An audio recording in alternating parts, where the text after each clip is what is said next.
Jesus didn't have a problem with people that's in the streets. He had a problem with religious people. How can I help anybody when I was not even able to help my own son? I would never do that. And I became that in a matter of minutes when they took my pain pills away. And I said, I'm not where I want to be, but thank God I'm not what I used to be. This is Faith in Your Recovery. I am Randy Davis. Welcome to the battle. Hey, and happy Friday to you, and thanks for tuning in to this episode of Faith in Your Recovery. We hope that you're hanging in there in the fight. Even if you're fed up with the struggle and ready to throw in the towel, don't do it. You've not come this far to only come this far, and we believe you can take that next right step, and we never know. Recovery for you may be just around the corner or even in this episode. Hold on, listen up. Let's hear what we can share with you today that will make the difference that you're hoping to have made.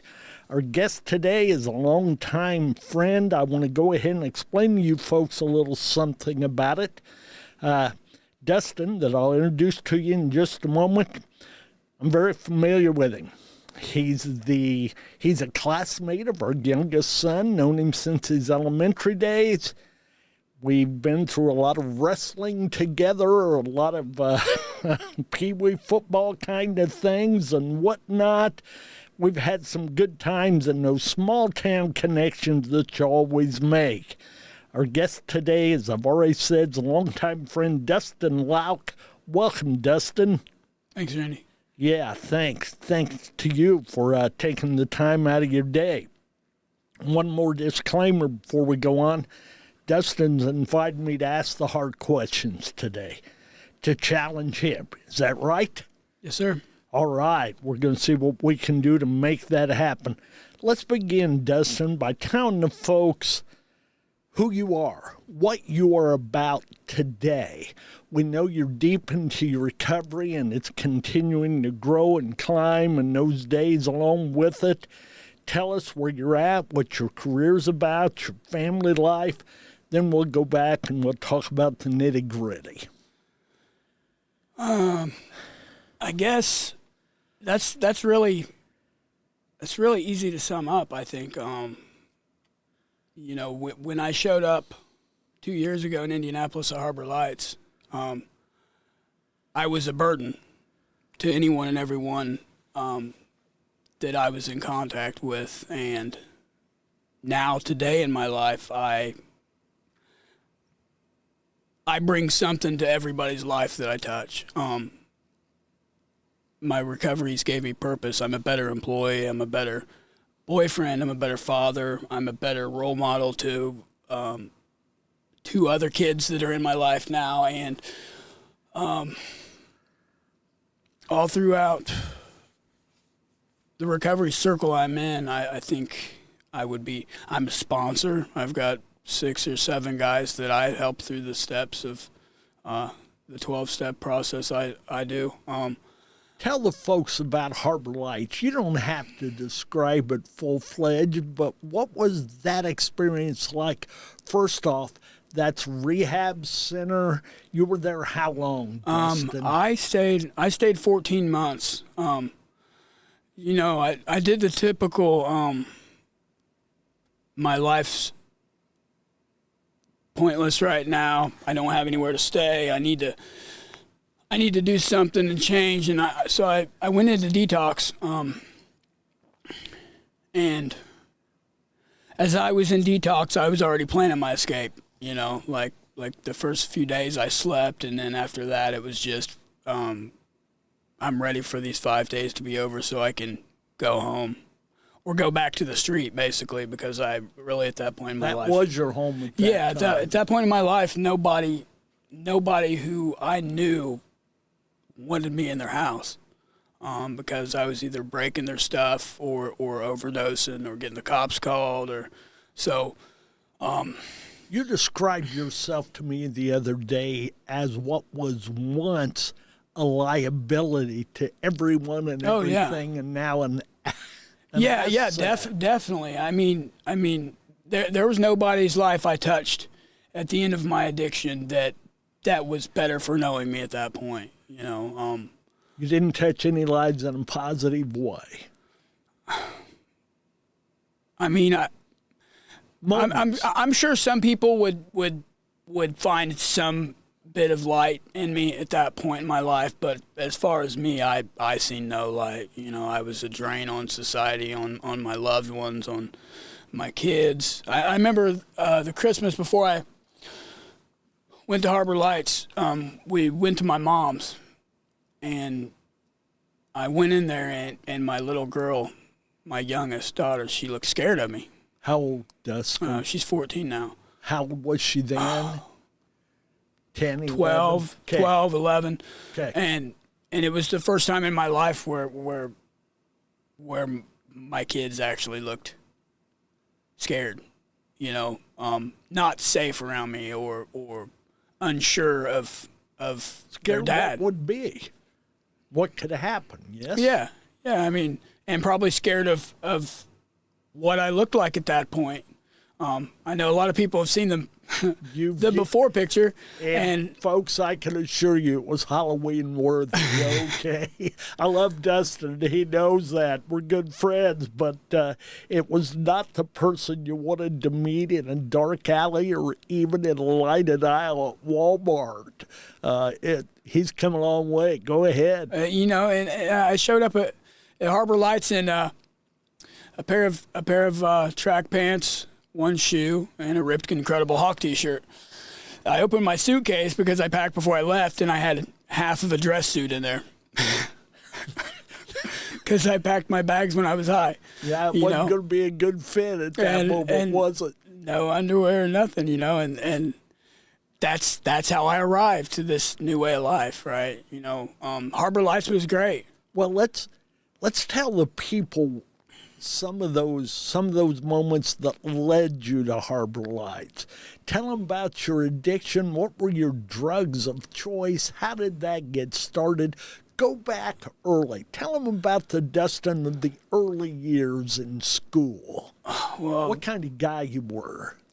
you know, probably in an outside appearance, I probably looked like a normal kid, but inside, I was just, I was lost.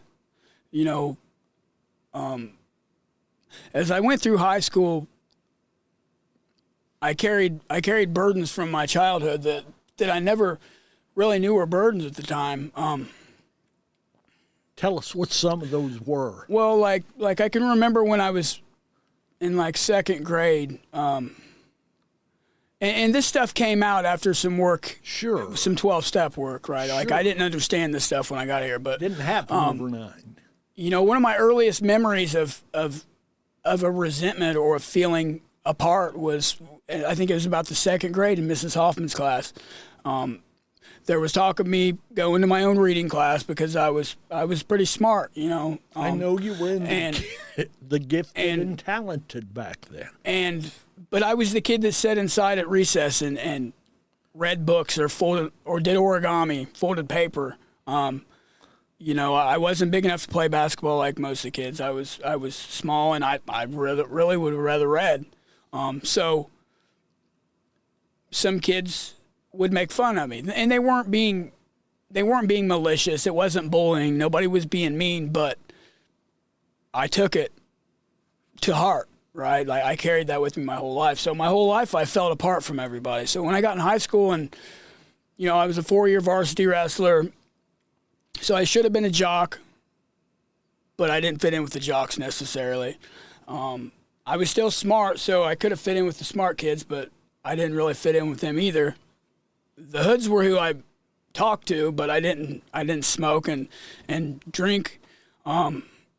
So here I am all alone again, right, until I got out of high school, and I Hunting for identity there with some group and and I can remember school just being really hard, not the curriculum, just people. I got out of high school and I started doing cocaine. I jumped right to cocaine, and that was it, right? Like if I had a bag of cocaine, everybody wanted to come to my house. Everybody wanted to ride in my car. Everybody wanted to hang out with me, right? So here I am. I finally have a group of people. And at that point, I would say I probably wasn't addicted, because I probably could have quit at that point. And it just progressed. I caught a felony conviction on cocaine. Did a year in jail, 2 or 3 years on house arrest. Stayed sober for a couple years, and then I dove into meth, and it didn't really take. But when I started doing pain pills, that progressed really quickly. Because I couldn't get up and go to work unless I had some, right? Because I would be sick from opiate withdrawal. So it progressed from pain pills quickly to shooting morphine, shooting IV opiates, and then towards the end it was heroin, pretty much every day. So you went through most all the drugs that were available. I went through them all, and don't get me wrong. On those days, if at the end when I was shooting heroin, if I didn't have heroin, I would definitely do meth or whatever anybody had. Towards the end, what I've came to find about myself was I was never really trying to get high. I was trying to. It's not about the drugs. It's about how I feel. It's not about the drugs are a symptom of me not being able to stand how I feel. I went through all my adolescent life uncomfortable, apart from.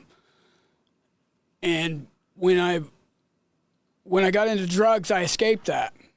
I changed how I felt, right? Until that didn't work anymore, right? At the end, that didn't work anymore because all I could feel was the guilt of everything of my kids, of my wife, of the people that I've hurt along the way, of all these things that have happened in my addiction that made it seem like I was this horrible person. And at that point, I believed I was a horrible person, is what I believed. Through the recovery that I work, I've realized that I wasn't a horrible person. I'm a drug addict. That makes us do horrible things and make horrible decisions. But that doesn't define us, And when I got into that, when I got into the cause of my addiction, the diagnosis, it was mind blowing. Here I was. I thought that I was going to have to live with all this for the rest of my life. I'm stuck here, right? Like I've done these horrible things. I'm a piece of crap, right? No, I'm an addict.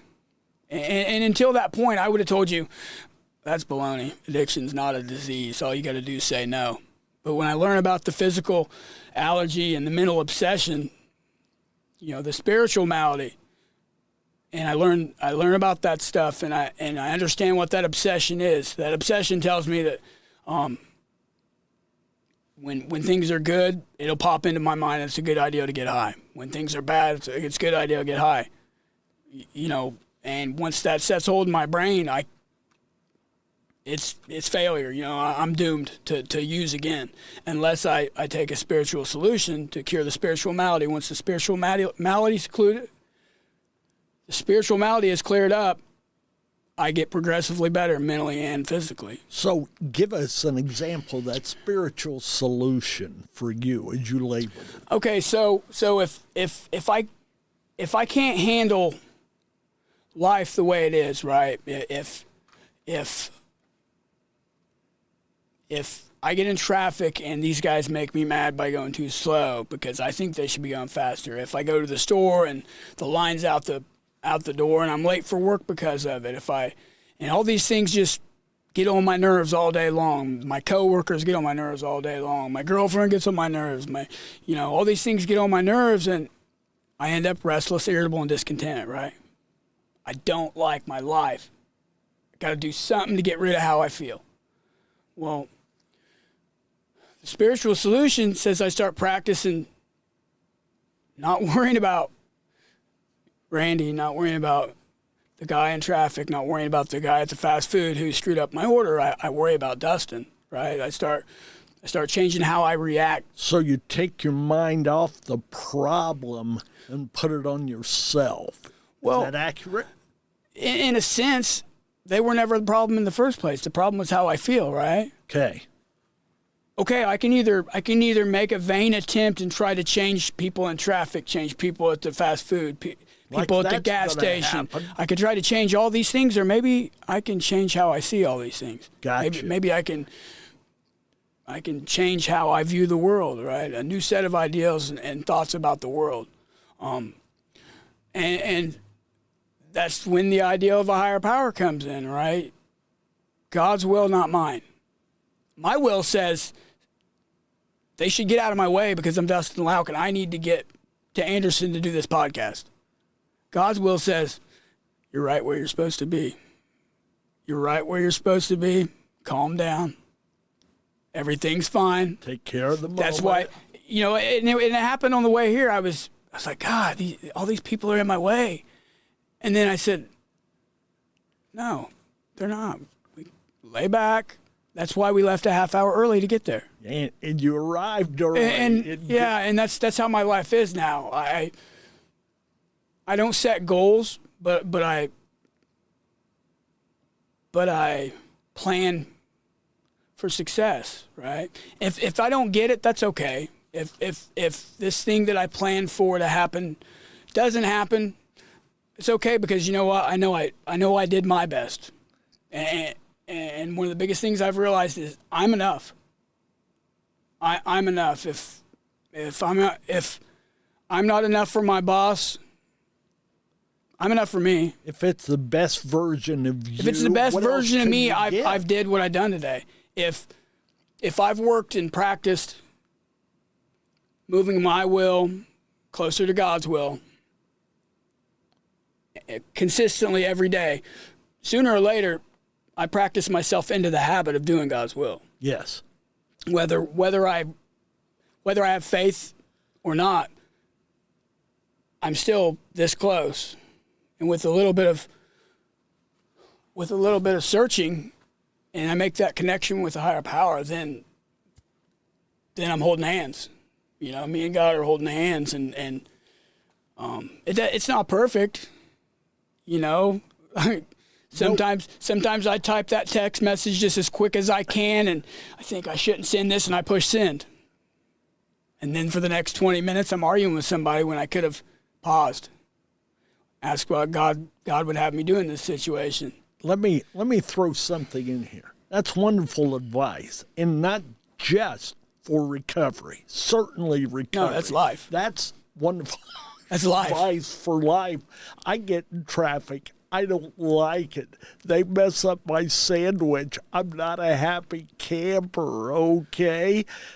Just got to settle down, eat what you've got. Do you think, do you think those people are doing that against you, or you think they're doing their best? I want to believe they're doing their best. Well, that's how I would get so disgruntled with everybody was kicking me. Everybody was doing me wrong. Everybody was doing this. Everybody was doing that. Regardless of what I was doing to everybody else, now I look at it and most people aren't doing anything to me. They're doing things for themselves. Yeah.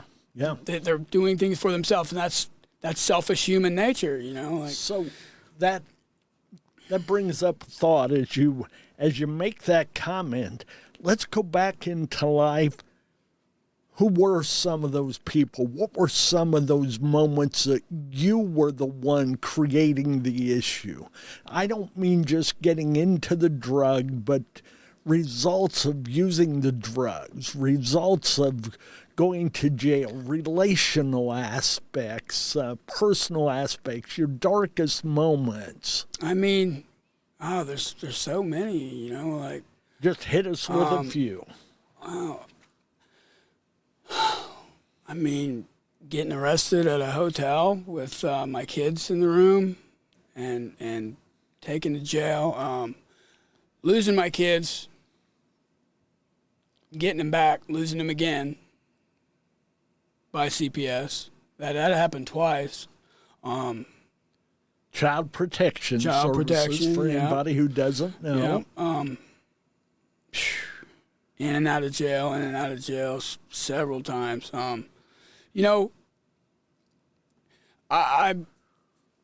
look back at that stuff and it could have been a lot worse. Like really, I just got my knees skinned.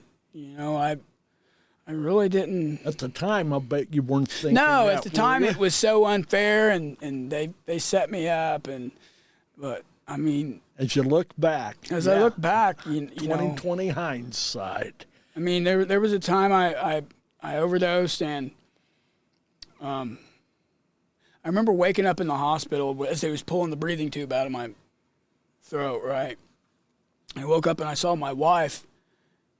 And my brother and my dad, my mom, they were all around me, which was weird because my mom and dad were divorced. And I remember thinking, what's everybody doing here, And then when I realized what was happening, I looked at my wife and I said, "Where's my money and my dope?" Straight out of a coma, straight off life support. Those were my first words, And that's not selfish. It shows where your priorities were at that point, didn't it? And then, there was a car wreck I was in, my wife ended up a quadriplegic for about a year after that and passed away after that. And as she went into the hospital,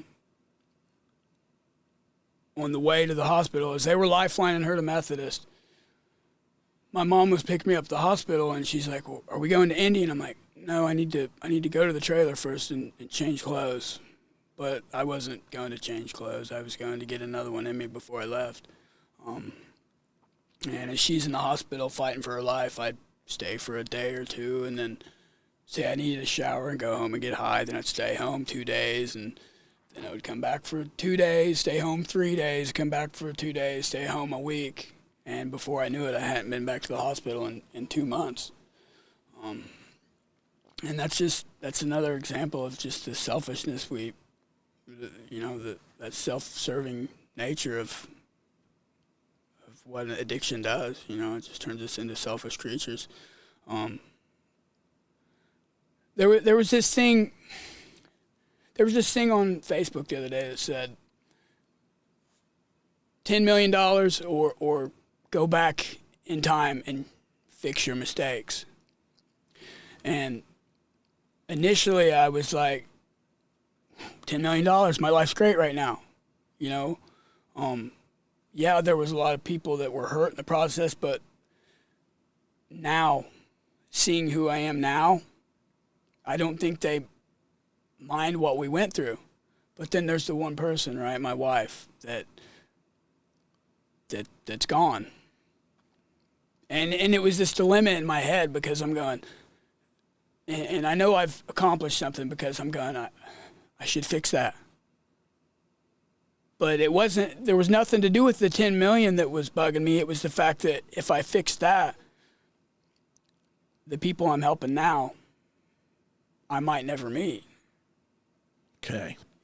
So it's this dilemma. Can I go back and fix one thing without changing everything I'm doing now? And it's not a matter of what was the most important, because she certainly was.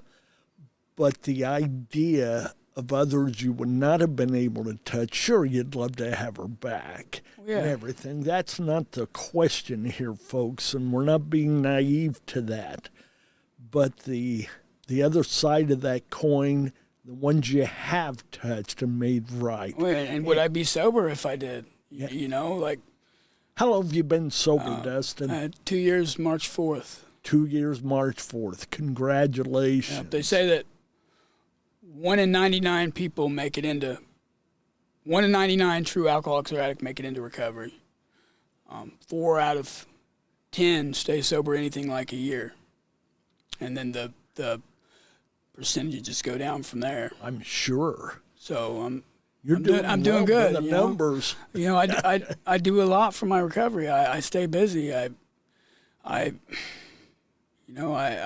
speak whenever I'm asked to. I try to take some other guys through the step work. Well, I know there was a time when you joined us at Jay County High School and spoke to the students there at A Better Life, Brianna's Hope. We take pride in getting to go to schools and speak. We always take 3 or 4 individuals who have been there, done that, and have the scars to prove it. And you made a comment at that time. I'm going to remind you of it, but it's, I know what you meant by it, but it has stuck with me. You shared with the students there how you recall losing your voice as a young person. Do you recall that? Yeah. Go ahead and explain that to folks what you mean, because you're not the only one. And this is not to do damage to anybody, but to tell the story. When I was growing up, I would, during that interview or during that thing where we spoke, I'd made the comment that my mom and dad were both alcoholics. I grew up in an alcoholic household, and I would watch my mom and dad fight, and my dad beat on my mom, and she would always ask for more, and I learned at a very young age to shut my mouth. And somewhere along the way, I lost my ability to speak up and be heard. That whole thing right there, when I heard it, I listened to the thing from On the high school the YouTube, other day. we ran I listened to it, that, and as soon yes. as I heard that, I thought, oh, that sounds so horrible, talking about my mom and dad like that. And then I was like, you know what? That's how I seen it. I'm not gonna be sorry for how I felt growing up. That was your take as a young child. Right. And I carried that, that probably added to my backwardsness, and I lost my voice as far as being able to speak up. And when you do that, when you don't have a voice, an empty mouth doesn't, or how do they say it? A closed mouth never eats, right? You miss out on a lot of things just by being scared to ask. So, And how did you gain your voice back? How did that come? I mean, I'm still quiet. I know it probably doesn't seem like it in this setting, but this is something I'm very passionate about, and I can't screw this up because it's my story. I learned that, I have to open my mouth, because for me to get resentful, for me to hold feelings in,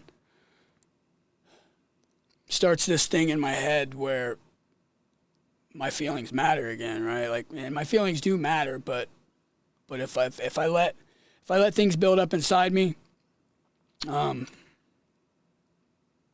I start shutting down again, and I start getting irritable, restless, and discontent. They say resentment's the number one offender for alcoholics and addicts. There's more people that go get drunk or high over resentment, over feeling like they were wrong, feeling like somebody's trying to take something from them, feeling like they didn't get what they deserved, than anything else. And if I look at my past, that's how it was, right?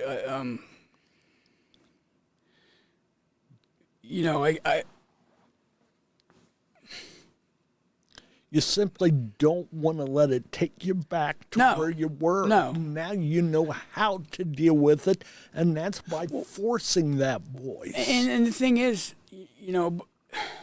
before I came down here this time, I didn't believe this was possible.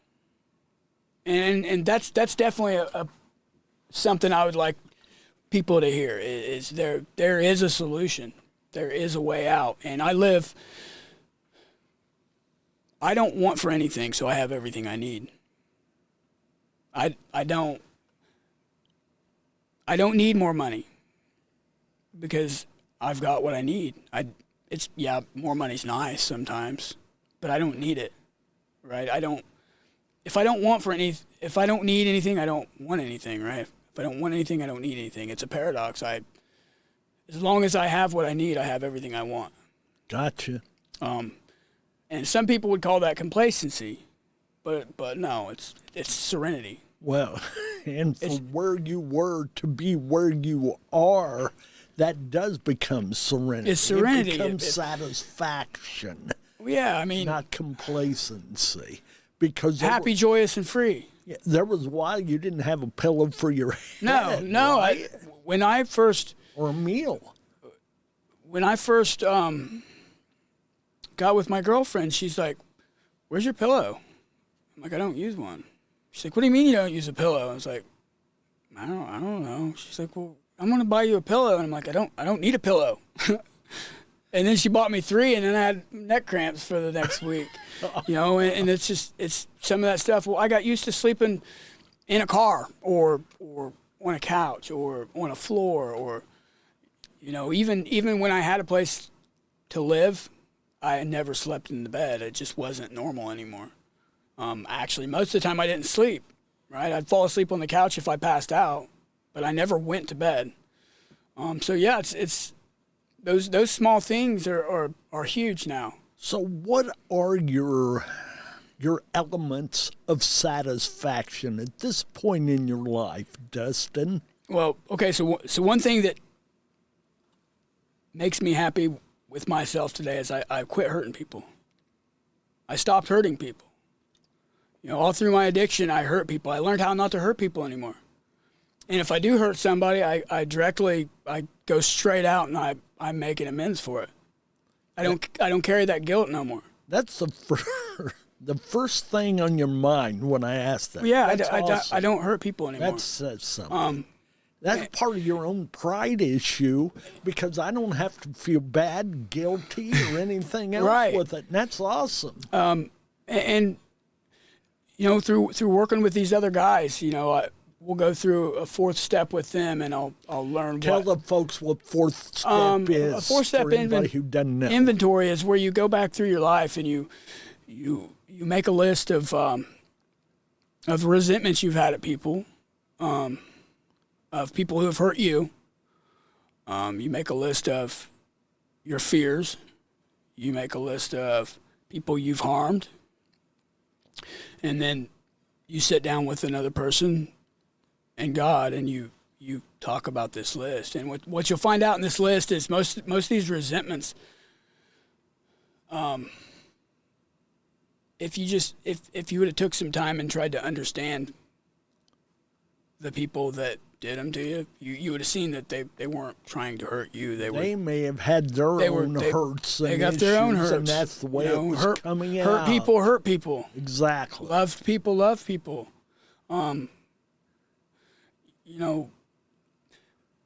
Okay, so I was working at Second Helpings, and my mom had posted this.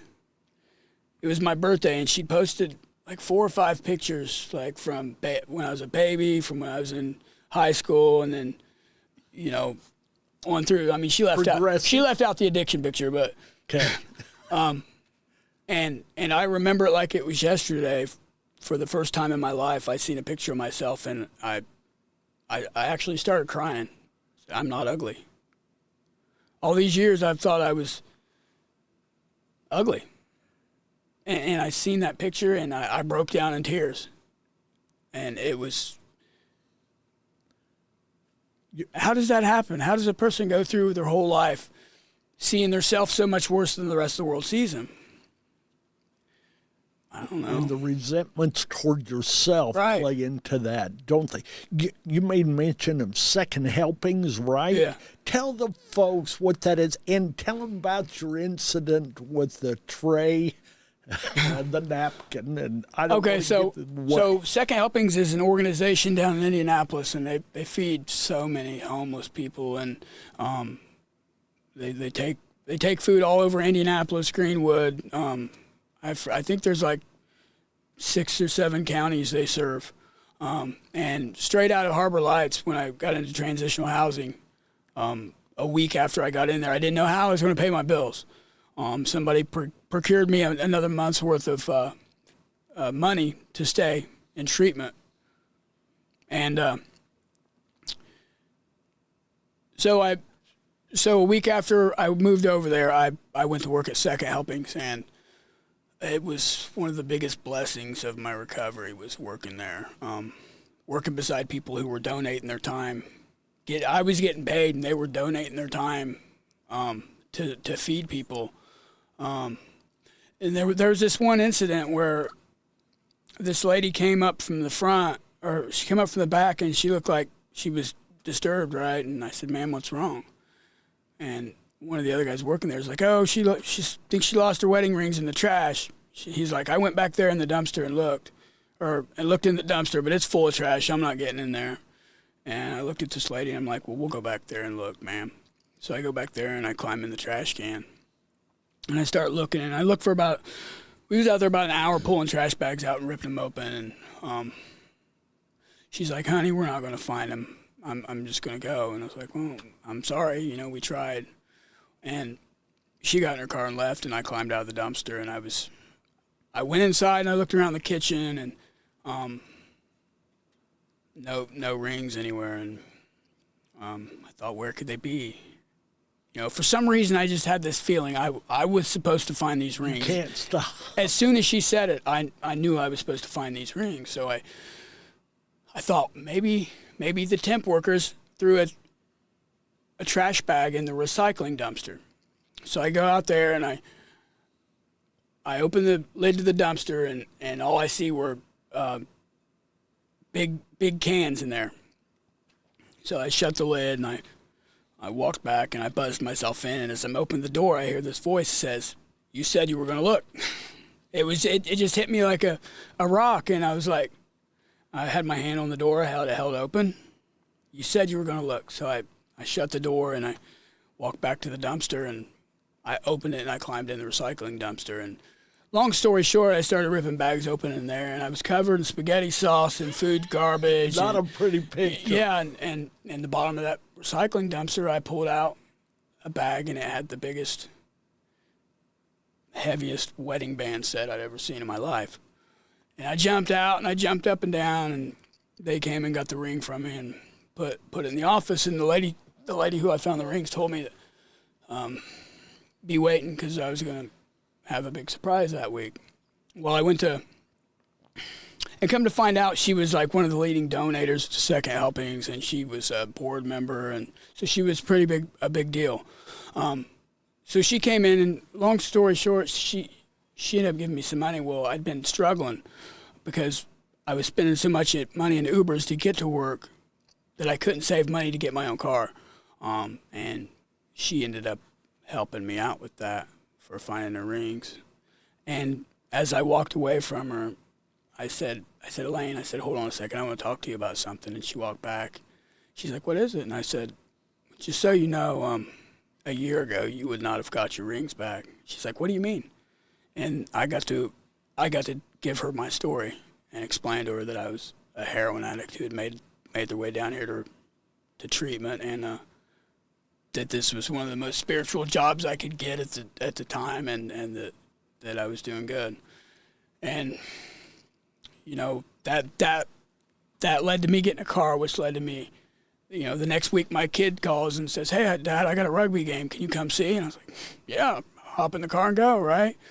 So God blessed me. And I saw that as a blessing, but what I didn't understand was that blessing led to another blessing, led to another blessing, led to another blessing, We look at the first thing we get, and we see this shiny object, and we're like, "Oh, that's nice." But if we just put that in our pocket and keep it for ourselves, we miss the bigger present that was coming.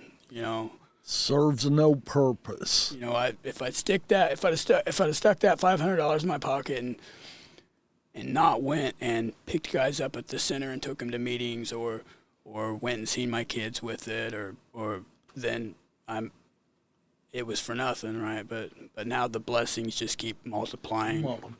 As long as I continue to try most days to do His will, my life gets better. Amen. And it might not on the outside. People might not see it, but it does in here. It doesn't. And that's the important thing. Dustin, let's kind of wrap this up with a question. The name of our podcast is Faith in Your Recovery. What do those words mean to you? Where you are in life now, what do the words faith in your recovery mean? Faith in my recovery I guess that would mean that I, for one, I have faith in God as my higher power, right? I have faith that I'm right where I'm supposed to be doing this podcast. I'm doing what I'm supposed to do, and even if I don't like what's going on in my life, I'm supposed to be there because there's a lesson somewhere that I'm missing.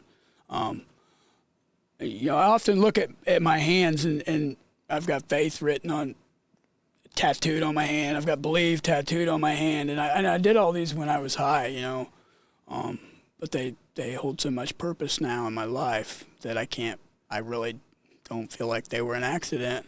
If you could believe then, you could surely believe now. I mean, I don't. Time. I was putting exactly what I was supposed to on me at that point in my life, and now here I am. Yeah. Well, listen, is there anything else you want to close with? Last words? It would just be that this is real. Life can be good. It can be exceptionally well without drugs and alcohol. You have to get in somewhere, and you have to put some work into it because nothing changes if nothing changes. Exactly. It works if you work it, sucks if you don't. There you go. I mean, life, if you're looking for a difference, you've got to do different things.